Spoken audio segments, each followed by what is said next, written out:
Well, hey there. I am at Quarry Trails Metro Park. This is located on the site of what used to be the Marble Cliff Quarry. Now they've transformed it into a lovely park. This quarry used to provide limestone to help build the state house, roads, buildings, and many much more things in central Ohio. But I am here enjoying this beautiful day and enjoying one of my favorite breakfasts. Cotton candy. JK, just kidding. Just to let you know, I hope you all have been enjoying the candy during the Great Outdoors Challenge. We got a couple more weeks of that challenge this month. But I just want to talk about what we talked about this past Sunday. This past Sunday was from John 21, 1 through 19.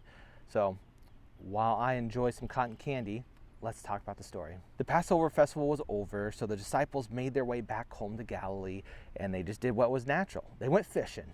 They were fishing, and a lot of the disciples were on the boat. They were fishing all night, and they were making their way back to shore, and they had caught nothing. The next morning, Jesus stood there on the shore as they were coming back empty-handed and said, "Cast your nets on the right side of the boat." John recognized the voice and told the disciples, "Hey, that's Jesus on the shore." So Peter jumped off and ran, and so basically went there, and they cast their nets and caught a lot of fish. And Jesus was on shore making breakfast. He had a little fire making some fish and bread. And after breakfast, Jesus talked with Peter and pulled him aside. See, Jesus took Peter, a man that was a fisherman, a man that was sort of rough on the edges, a man that denied that he knew Jesus 3 times. But guess what? That man is a man that God and Jesus transformed to be a powerhouse for God, to be a powerhouse for the early church.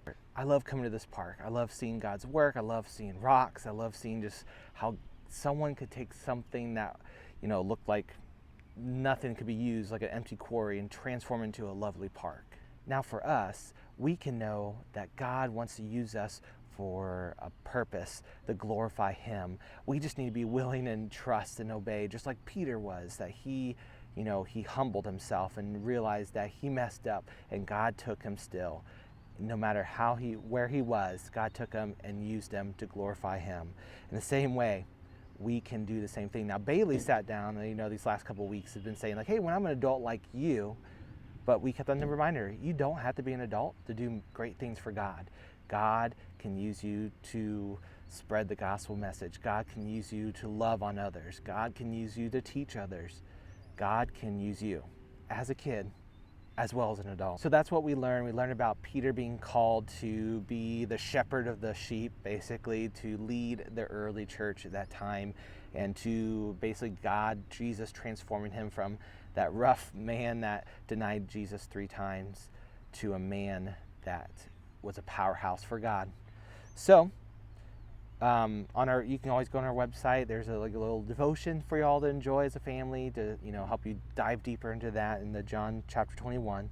This Sunday we're going to see another example of God using a man that's sort of rough, that needed to be transformed to be used by Him. Now this man is one of the people that spread the gospel throughout the world at that time to all many nations. I bet you probably can guess who it is. If you know it, you can always comment below and guess who it is, but that's who we're going to learn about this Sunday. Before leaving, feel free to put a comment there, your favorite breakfast, or who you think is the Bible character we're going to learn this Sunday. And feel free to like and subscribe so you know when these videos come up, but we'll see you next Sunday.